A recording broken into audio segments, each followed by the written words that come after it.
Welcome to Optimal Insights. I'm your host, Jim Glennon, Senior Vice President of Hedging and Trading Operations at Optimal Blue. Our clients and industry partners have long relied on Optimal Blue for trusted insights and commentary, and these podcasts are an evolution of our commitment to keeping the industry informed. Let's dive into today's episode. Welcome to Optimal Insights, your weekly source for real-time rate data and expert capital markets commentary, brought to you by Optimal Blue. Let's dive in and help you maximize your profitability this week.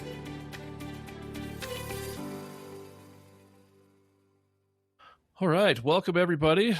Welcome to another July episode of Optimal Insights. Thanks for listening to us today. And we are here making sure that you know what to watch out for, whether you're an originator, capital markets person, or just someone who's interested in the mortgage industry and some great market commentary. On that note, we will get into a solid market update here in just a moment with Alex and James. And then after that, we will visit with Brennan and Mike, and we will go through the Market Advantage Report. Before we get into any of that, just in the way of very high-level rate data, 10-year Treasury still stubbornly high, 4.6% as of right this second. And the OBMMI, so the average conventional 30-year rate, is up back up to 6.5. So not what we want to see, certainly reflecting some things that are going on economically and also geopolitically there. So, there's no expectations out there to go much higher or much lower than that 6.5 mark, unfortunately, but we'll talk about some of those things here in a second.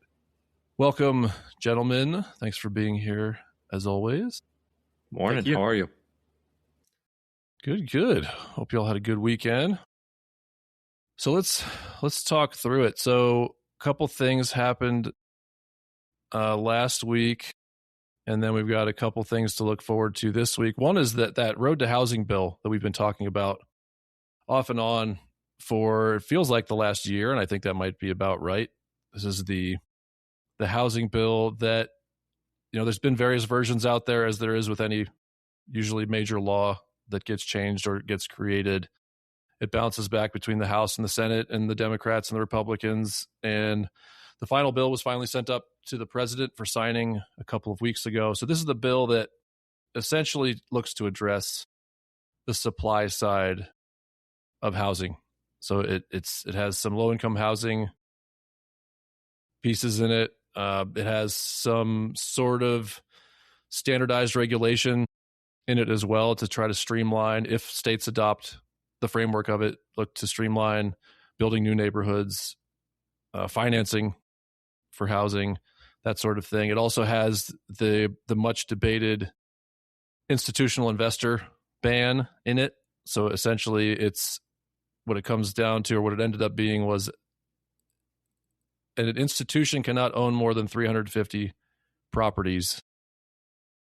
So that's a lot of properties, but there's certainly some, hedge funds and banks out there that own at least that many properties. It doesn't require that those entities then sell properties to get below that 350. It just means going forward, you can't buy any more properties. You can't buy enough properties to get over 350. So it is what people wanted in general. I think there's still some debate on whether that makes a dent in housing appreciation.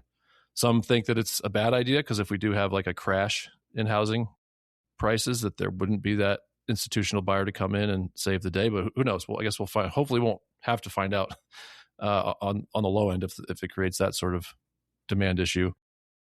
But anyway, the president refused to sign it, right? Because he was, whether it was for show or not, he was demanding the Save America Act be pushed forward, which is basically voter ID law federally. No movement was made there, so he sort of just ignored the bill. And as is law, after 10 days of Congress being in session, any new law that isn't signed by the president becomes law, unless the president vetoes it, which he did not exercise. So it's in place. No immediate changes are expected. It's not going to lower rates. It's not going to make housing cheaper tomorrow, but it's sort of a 5 to 7 year plan. Does that sound right to you guys? Yeah, no, I think you're dead on that. It's expecting the housing market to correct itself pricing wise over the next 48 hours. But yeah, it's probably on a decade long time scale. It puts in some levers that should hopefully help to alleviate some of the pressures that we see. I personally thought Trump might actually exercise that veto, but as you said, it was so overwhelmingly supported in Congress by both Democrats and Republicans that it might have made the veto look pretty weak and just easily been overridden. So it is law, as you said. Okay. Yeah, it wasn't going away. And it may have just been symbolic that he refused to sign it, knowing that it was going to become law anyway. Signing it would have been one less opportunity to kind of publicize the voter ID discussion. Yeah, I mean, what's going on in the Middle East? Is it Groundhog's Day over there? It feels like oil's up, rates are up, tensions are high. The strait is, maybe it's open, maybe it's closed. Is that generally what we're seeing? Yeah, it seems to be where we're back to today. Last week, we saw tensions slowly ramp up after Iran, I think, launched some drones at some cargo ships. Iran alleged that they had failed to comply with Iranian commands in how they were conducting their transit through the Strait of Hormuz. And since then, it's really just escalated from there. The U.S. has continued to strike sites along the coast in southern Iran, and Iran has responded mainly by hitting targets in Bahrain, Jordan, regional, maybe not U.S. allies, but U.S. Aligned nations, which is how the war played itself out back in April, May. So, it seems that we're back to more of a hot conflict. Markets so far haven't really, oil's up a little bit, but nowhere near where it was during the main conflict that we saw back in May. So I think, at least for the moment, markets seem to be kind of calling the bluff on this one of, we're going to see both sides do some strikes, but we'll see another memorandum of understanding or peace deal here in the next week or two. Right. Okay. So still something to keep an eye on. As long as the tensions in the strait remain elevated, you're going to see a floor under rates probably. We still continue to see 6.5 on the 30-year, and then a 4.6, 4.5 on the 10-year. We also had last week the Fed minutes, which first meeting post Kevin Warsh entering the picture as the chair. I guess it was as expected. There was expected to be some disagreement within the Fed, even though they came out unanimously for a pause. There was, anyway, discussion on whether there should be hikes later this year or early next year, and a little bit of, I don't know, they called it like family fighting, right? Just within the FOMC. Yeah, the minutes kind of revealed what a lot of us, I think, knew. Warsh is thinking a little bit differently than, say, Powell had previously. That rates are being looked at through a different light, and he's looking at the handle on inflation rather than the whole item. So it's a pushback on the idea that, hey, rates are might be increasing. He's saying, they need to stay where they are. We might be able to get them down. And it really was a big disagreement between the current sitting members and Warsh in his first run. He will have more to say later this week. He's going to be testifying in front of Congress, and I'm sure that they will be grilling him on how exactly he intends to be communicating with all of us moving forward and what exactly he's seeing on rates. I'm sure they'll try and pin him to say something more substantial. Sure. Yeah, that's a tough gig, right? Like, we all see it from the more of the diplomatic side. We see the public persona of Warsh and some of the other Fed heads, and they sort of have prescribed what they can say and what they're going to say in public. But this is a new boss, right? The new boss walks in, new leader of the FOMC, and you kind of have to win the hearts and minds a little bit, don't you? You can't, people are going to have their own opinions. Everyone wants to be heard. Some people want that job someday. So there's going to be this, you would think they're not just going to immediately fall in line. Otherwise, why are there so many members of the board, right? It's interesting to think about what it might really look like behind the closed doors, right? When they're having these more frank or open conversations about how to basically manage the world economy. Absolutely. I think Warsh came in more so than any other Fed head in recent history with his own baggage. Probably a little awkward walking into that room on the first day, just knowing all the drama that's transpired over the last 12 months in regards to Powell and the Fed's independence, and then Warsh's confirmation within itself. So I think when he says we're having a good family fight, I think you're right, Jim. I think they're speaking pretty frankly behind closed doors. But it remains to be seen if we get a cut this year, or rather a hike this year. There are, I guess, arguments out there for a cut, but right now I think we're looking at a hike likely in September. Again, it really seems to be driven by this energy price shock we've seen from the conflict in the Middle East, which I think could give them the cover that they need to hike. Whether you agree with that or not is up for debate. And I think this might be one of the more hotly contested decisions for the FOMC that we've seen in recent years. In fact, we might not even see, it could be a thin margin vote, I would have to imagine. Right. Still seeing these sort of rifts or this separation within the Fed, whereas you look previous years and there's been generally a unanimous vote, but it does feel like the last couple Jerome Powell votes that there could be some dissent, or maybe a good amount, like split down the middle. One vote makes the difference. So that'll be fun to watch. And we get a little bit of fuel this week, right? We have a full raft of inflation numbers. James, have you been following this much? Do you know what we're expecting here? And if we're going to shrug off a high number because of the war is expected to be temporary or transient, if you will? Yeah, that is exactly right. So this week, we're going to see both CPI and PPI. Both these measures are expected to be reduced compared to how they were last month. CPI, a little bit more interesting to me. It's going to be expected to be down 0.2%.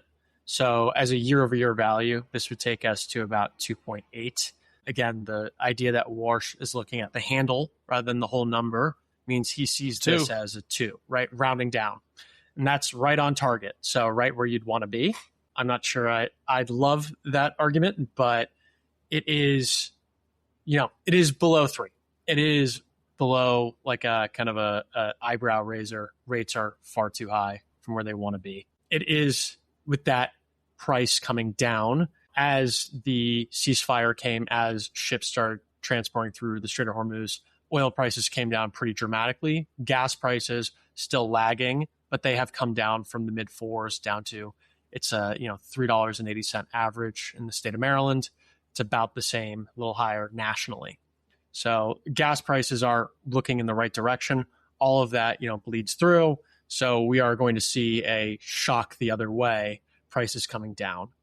The inflation is always going to be persistent. The impacts of higher gas prices from earlier will still kind of echo later in this year. And even though we might see an immediate come down, it's almost as though we've come from a very high outlier back to just a high number. So that reduction shouldn't be viewed as a huge victory yet. It's just a step back from a massive step up. Mm-hmm. A bit of a hangover. Yeah, and I wonder too about this round of inflation. Almost you could look at it as the same round that we went through after the pandemic, 23, 24. We were making progress. Then we have this shock from oil prices. Meanwhile, inflation was just still elevated above where the Fed would typically like to see it, whether you're looking at the handle or the overall number. But at the same time, you've got a consumer that's like increasingly stressed every month. Record level of consumer debt. Rent and housing is still an extreme burden on most households. You add to that the inflation of gasoline and food. I wonder if some of what's keeping inflation low is a little bit of the demand side. It's just folks are running out of money. Not what you love to think about, because that's typically what triggers something like could be a credit crisis or some sort of credit event that could be coming in the near future. Can be good for interest rates in the long run because of what the FOMC might have to do about something like that, or just generally how bonds get traded. But anyway, it just pops in my head sometimes when I think about how spending was rampant in the early days of the coming out of the pandemic. People had paid down debt, had saved money, so they almost didn't care what Uber Eats cost. People are just kind of blowing cash. But now it's a little bit different. It feels like some of that is keeping CPI especially lower, even when PPI rises as some of these goods get more expensive or fuel gets more expensive. I don't know. Alex, you got any thoughts on that? Just the general health of the consumer today versus when we were fighting inflation, 2-3 years ago? Sure. I mean, anecdotally speaking, I feel like you talk to just about anybody on the street and you quote the inflation rate to them, and they'll cock their eyebrow and say, "You believe that number?" Yeah, You know that too. I think a lot of people, they're under the impression that inflation's running a little hotter even than the official numbers would say. That could just be that their basket of goods is a little bit different than the basket of goods that is being sampled for these inflation metrics. But that seems to be again, anecdotally, the most oft-cited thing that I hear about the economy is that the basket of goods folks are taking home every month is definitely pressing on the wallet. The numbers don't. Again, it shows the inflation rate's high. At the same time, though, wage growth, it remains decently strong, which is another point in favor of the Fed potentially hiking rates. As strong wage growth can be a prelude to further inflation. As if you have more dollars in your pocket, you're more likely to pursue additional goods. Yeah, I remember in 23 and 24, I felt like the news cycle was always citing all those savings from COVID. To me, it didn't feel as if people had really continued to use those savings 3-4 years after the pandemic. But you're definitely not seeing that line included in the economics write-ups that in the news anymore. So I am in agreement with you. I think the average consumer is definitely feeling the press on the wallet from multiple sides. Yeah, the savings are exhausted.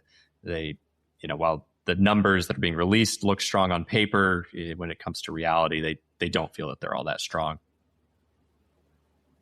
Yeah, no, I'm with you, and I think I'm in fairly large agreement. Yeah, the questioning of the survey numbers is another piece of that. Is everybody's inflation number is different based on what they buy and where they live, right? It's not the family of 5 in Indiana necessarily. You have kind of a different spectrum of goods that you spend your money on. And yeah, people are, the unemployment rate is good. Wages are growing.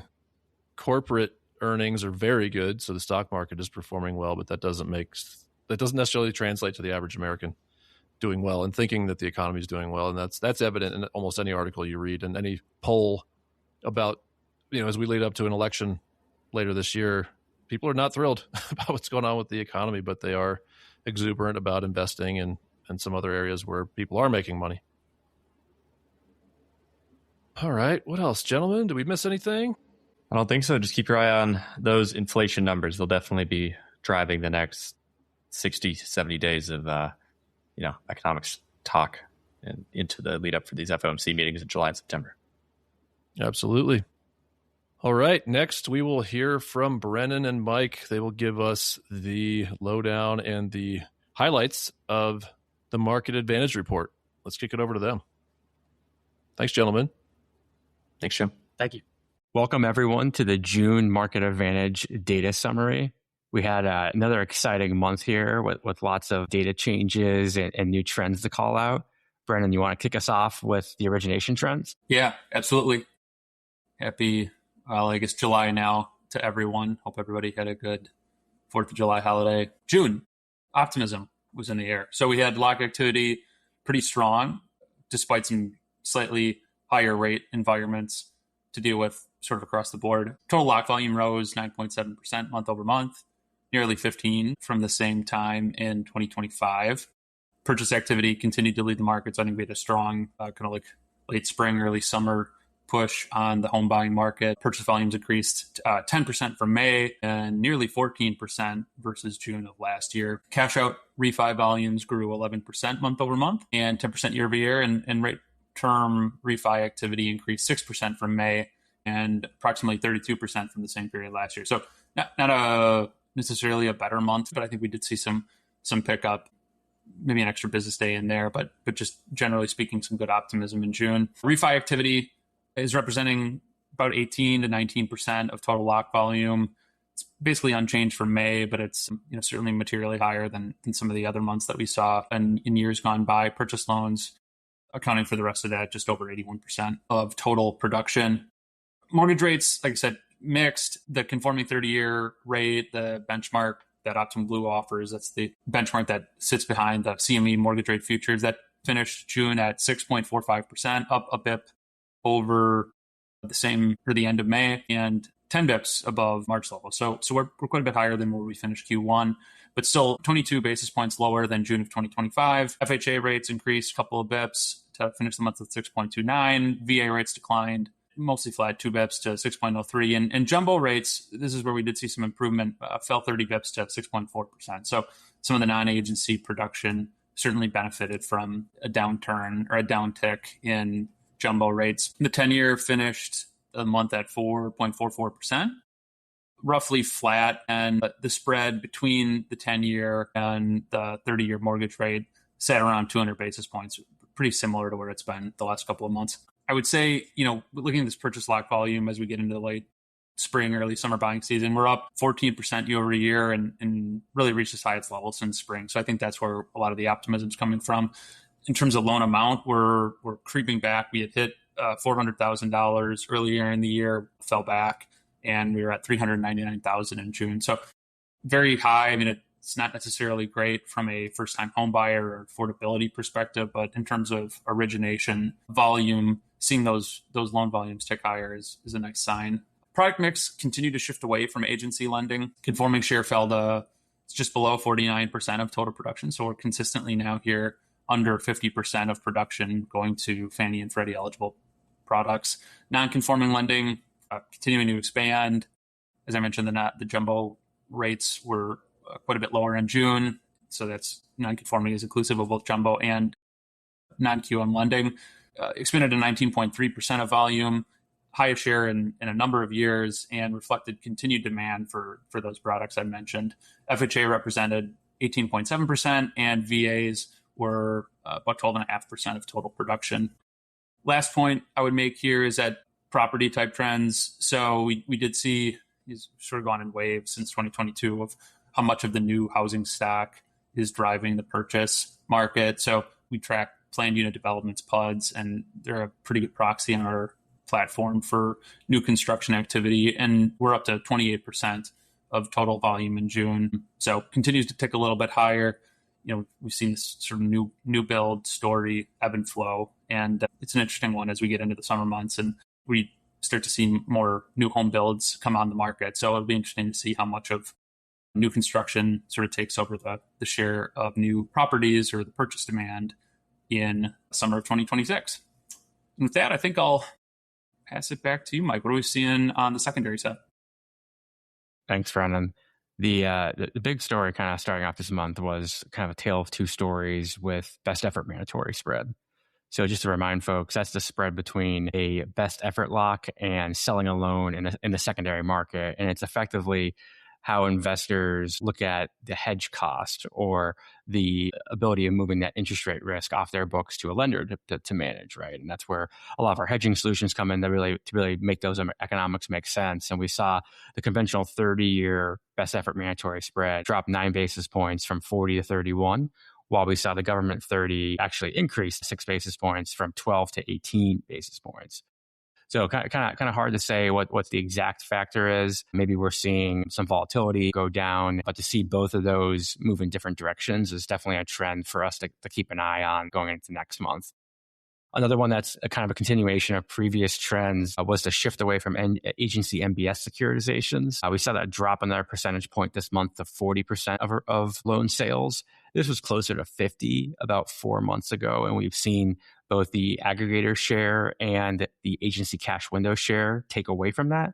But this was the first month in a while that we actually saw best efforts committing and take a percentage point. It went from 2% of our loan sales to 3% of our loan sales, which is interesting. Typically, you see lenders sell to that execution if it's not updating as quickly as the market, or if there are CRA bids or really specified pay-up stories that are embedded in someone's best effort rate sheet. So again, definitely a trend to watch, but hard to say exactly why that changed. Another trend to keep an eye out for was our loan sales and where they actually went to from a price perspective. The share of loans sold to the first price increased from 77 to 78% of our loan sales, where our second and third ranked price both dropped a percentage point. And then we saw the loans sold to the fourth or worse actually increase a percentage point. So everybody was up 1% or down 1% last month. The interesting one to watch was that fourth or lower ranked price execution went from 6% of our loan sales to 7% of our loan sales. So what that means is lenders are looking at things other than price to kind of gauge their best X. So whether that is maybe an investor has a quicker turn time, maybe there's a representative mix that they're looking to manage across their different outlets. Making sure that you're not giving too much of one product or one type of loan to a specific investor to manage the overall relationship. Or there could be pooling constraints that folks are looking at, like, hey, I want to move a loan out of a low balance loan to a multi-issuer pool. There's a variety of reasons of doing that. Our software at Optimal Blue helps folks do that. So, there's ways to program these rules in here. So I kind of cringe a little bit every time I see that percentage change, because there's ways to automate and put those into the system. So it shows up as your rank one, even though the price isn't your rank one. So there's some work for our lenders to do there. We also saw MSR values decrease a little bit this month, which is actually interesting considering rates on average were up compared to last month, albeit quite immaterial of an amount to your points from earlier. A couple of reasons why this might be the case. We did see the shape of the yield curve change a little bit. Theory would be that maybe the retention projections for folks might be decreasing a little bit, given rates kind of staying higher here. We saw the 30-year servicing rate drop about 3 basis points to 1.33 on a 25 pip servicing strip. That's still a 5.3 multiple, pretty rich and pretty healthy. So not much to fret about there. And then the last point I wanted to call out is that we actually saw our investor count stay flat at 14 bidders. That's still a pretty healthy amount for a majority of 25 and 24 was in that 12 to 13 range. So this is basically just showing a proxy for demand out there, that there are plenty of investors that are bidding on the average loan sale tape that's going through our systems today. But that wraps up for the hedging side. Any last points you want to hit, Brennan, to get us out of this? No, I would just say to all those depressed soccer fans who watched the United States fumble in the round of 16, it's probably par for the course for our men's soccer team, but still plenty of good World Cup games to watch. So hopefully everybody enjoys July, and we'll see you in August. Yeah, it was great to see soccer kind of sweep the nation and everybody get behind the guys in red, white, and blue. It'll be interesting to see if 10 years from now we're able to see a little bit of a soccer boom from just the popularity of this World Cup being on U.S. soil. I know Portugal is only a 5-hour flight from us East Coasters, and that's where the next World Cup is. Maybe there's a way for us to, maybe we'll take it on the road. I've been to Portugal before. It's a really beautiful country, so it's a cool venue for the next one. Yeah, you heard it here. 2030 Market Advantage report coming to you live from Portugal. We'll be in Porto. It'll be great. But we appreciate everybody listening to the podcast, and we'll see everybody next month. And that's it for today. Join us next week for another episode of Optimal Insights, where we'll continue to provide you with the latest market analysis and insights to help you stay ahead. Check out our full videos on YouTube. You can also find each episode on all major podcast platforms. Thanks again for tuning in to Optimal Insights.